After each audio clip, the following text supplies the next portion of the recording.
Hello guys, welcome to my channel. Thumbnail দেখে তো সবাই বুঝতেই পারছো আমি কি নিয়ে ভিডিও করতে যাচ্ছি। এটা হচ্ছে মিনারেল ওয়াটার তৈরির পুরো মেশিনের ক্যাপাসিটি এর মধ্যেই আছে। এই দিক থেকে জল কি পরিমাণে জল যাচ্ছে, কি পরিমাণে নোংরা আছে বা পরিষ্কার জল আছে এটাতে বোঝা যায়। তোমাকে সব পরপর দেখাচ্ছি। দেখো এই মোটরটা, ছোট্ট মোটরটা থেকে জল এই ট্যাঙ্কে ঢোকে।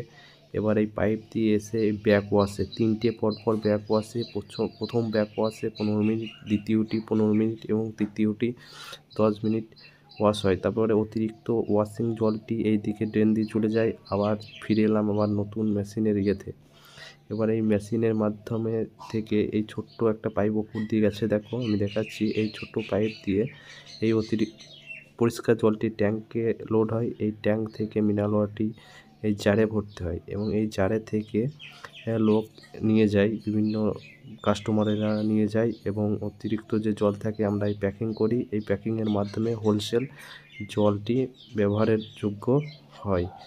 Thank you for watching my channel. Subscribe করো এবং বেল আইকনটি টিপে দাও এবং একটা লাইক করো। Thank you for watching.